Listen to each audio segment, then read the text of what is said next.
I manage a team of employees in a very specialized industry.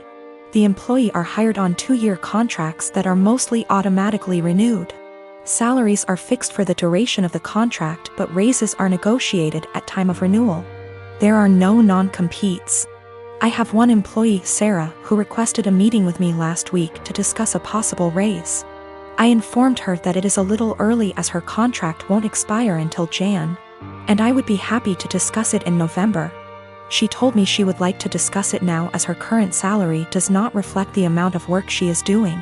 So I set up a meeting with her on Friday and told her I will hear her out. To her credit, she gave well thought out presentation listing the average salary in her field, the extra responsibilities she had to take on, and the extra revenue she was able to generate, etc. In the end, she asked for a 19% raise to stay on. This was a substantial jump, but I thought she made some good points and, with inflation being what it is, I can sell it to the managing partner that we are locking down a good employee for 2 more years. After the presentation, I told her I will just approve the raise and talk to the managing partner about starting her new contract early.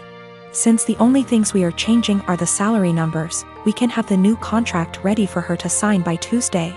She seemed very surprised that I did not try to negotiate and looked a little shell-shocked that the meeting was over so quickly. So anyways, I spent the entire weekend selling the raise to the partners and harassing legal to get the documents ready. However, when I gave her the documents to sign this morning, she asked for another meeting to discuss salary. She informed me that after doing more research over the weekend, her pay is still not reflective of all the work she is doing. At this point, I got pretty annoyed and told her that we can discuss in 2 years. I thought that was the end of it, but after lunch she came to my office with 3 offers letters she received from our competitors. One in our city with a salary that is 2 to 3% higher, and 2 from other states that are 8 to 9% higher. She asks for the new salary to at least match the competitor in our city to stay. At this point I got very frustrated and told her that she is now free to work for our competitor, because her contract with us will not be renewed. She called me in, and left crying, immediately telling all her coworkers that I fired her for asking for a raise, which obviously caused quite an uproar. My wife thinks that I am the because I could have just said no. She probably had the other offers for a while and was never going to actually leave. She recommended that I offer her back the new contract. Anyways, I am contemplating going back to the office tomorrow and offering Sarah her new contract again. But I just felt like the relationship between us is ruined after this whole situation. Her currently contract is negotiated 2 years ago, which is why there is a discrepancy in pay with the current offers. There are also a lot of reasons for differences in salary even within the same city. Perhaps less PTO, maybe more responsibilities, maybe they lock them in the contract for 3 years instead of 2. Which is happening more and more now. Maybe they have a non-compete, or maybe they are better. I can't say. Her contract expires Jan, so she has plenty of time left at the company if she wants to finish out. Sarah is WFH today, so I sent her an email apologizing for overreacting yesterday, and informing her that she is an important member of our team and that I worked really hard to get her the raise she initially requested. The new offer still stands provided she return the signed contract to me today before 5 p.m. I would be happy to execute it immediately and get her sorted out before the next payment period. She emailed back also apologizing for her reaction yesterday and said that she enjoyed working here and feels like she really has an opportunity to grow. But she then ended the email asking if I would still be willing to reconsider upping the offer to match her other offer. At this point, I just can't even anymore. I basically ignored her email, and at 5:01 p.m. with no signed contract from her, I sent an email to the managing partner I was talking to all weekend. Hope this email finds you well. I am writing to inform you that Sarah has elected to decline the new contract as it is written. She has informed me that she received an offer from our competitor with a salary of XXX. I have attached a scanned document of the offer letter with this email for your convenience. She has requested that we match that salary to retain her services as our current offer is insufficient. As of right now, her contract expires January 22nd. Please advise on the next steps. I have looked up career possibilities as a moving military girlfriend, maybe someday wife. My boyfriend really wants me to go with him, but I don't know if it's the best thing for me, career-wise. Currently, I'm in school, going for my bachelor's degree. I only have 2 years left, and after that, I plan on getting into law school. He's in the Air Force, stationed in Texas, which he's been here for about 3 years now. We have been together for 1.5. Knowing that he's going overseas, it's possible he'll be stationed in different countries for a few years. What's holding me back is my career. Law school isn't meant to be jumping around from country to country without knowing where you'll land permanently due to the bar exam.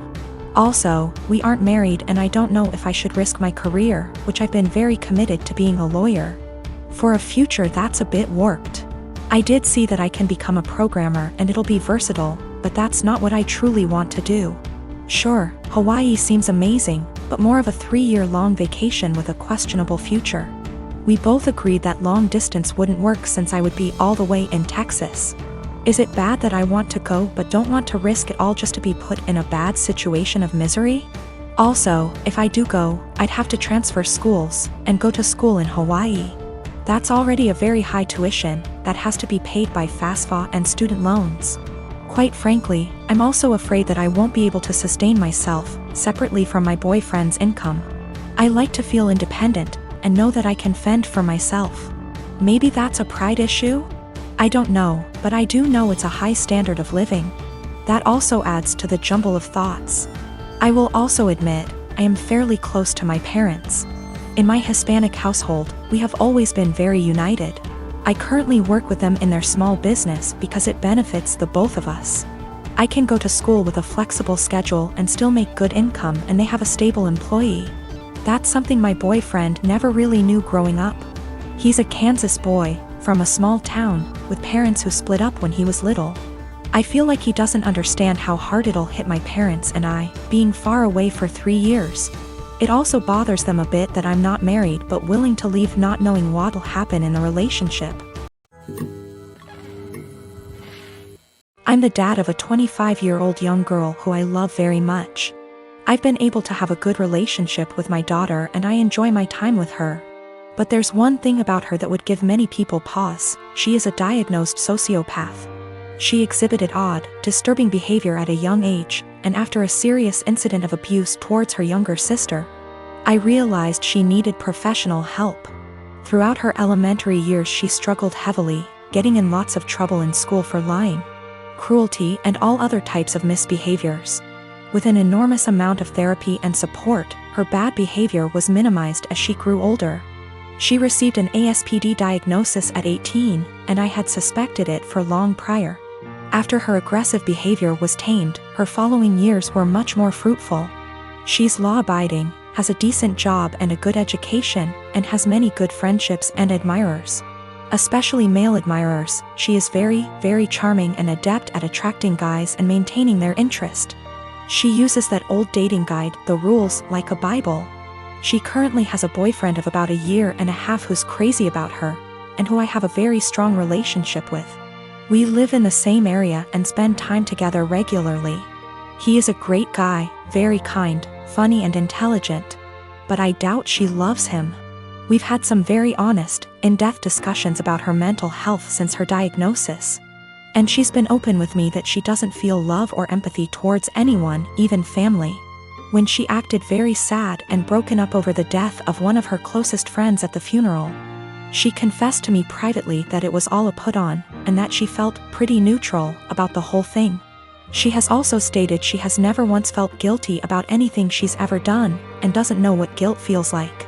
While she enjoys being around her boyfriend and is sexually attracted to him, I highly doubt she feels much of anything towards him love-wise. Her boyfriend, who might propose soon, has no idea about her diagnosis. And she's been very upfront with me that she has no plans to ever tell him, thinking it'll scare him away.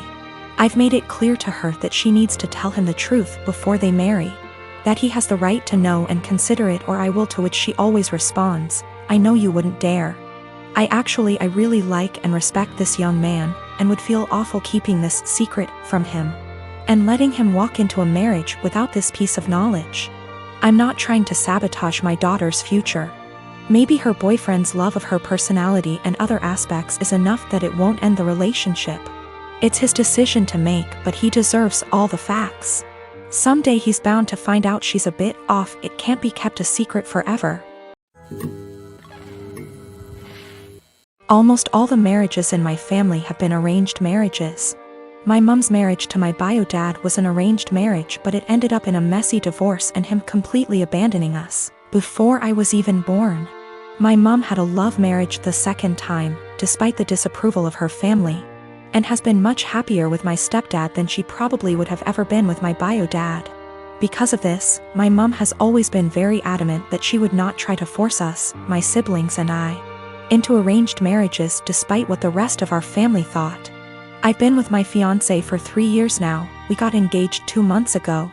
He's met my parents and siblings, but as far as the majority of my extended family were concerned, I was single until 2 months ago. Early last year, my fiancé dropped me off home after work one day and my uncle was there. My uncle is the oldest sibling my mom has, so he's seen as the head of the family. He thinks he has a say in what the rest of us do. It was obvious my uncle was pissed, and he ended up grilling my fiancé, and I assume he met his standards. A lot of arranged marriages are about what both families can gain from one another, so he told my mom to get us married quickly. He wanted to make it look like we had an arranged marriage before the rest of our family found out. My mom ignored him and told us to keep dating if it's what we wanted. Over the past year, he's mentioned me getting married to my mom every single time he's spoken to her. Apparently, my uncle assumed just because he'd given the order that we were going to get married soon. He told my cousin, his daughter, that I had agreed to an arranged marriage, and because I had and she was older, she should agree to the match he'd found her.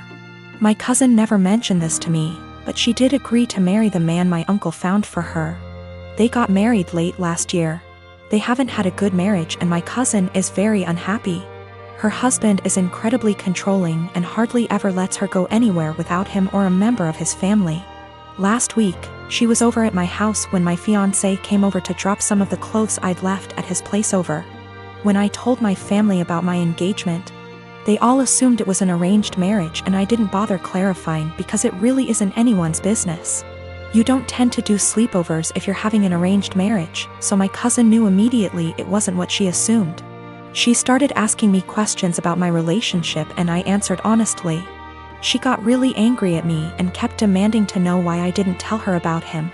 The thing is, I'm very close to this cousin, but I also know how our family is about dating and I didn't want my male cousins trying to strong-arm my fiancé. They've jokingly threatened this before.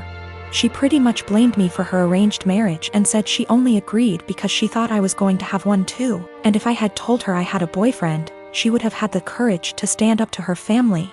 She hasn't spoken to me since. I do feel bad for her. I know how unhappy she is, but if she had mentioned what my uncle told her earlier, I would have clarified. I don't want this to be the end of our relationship, but I don't know what I can do to fix this.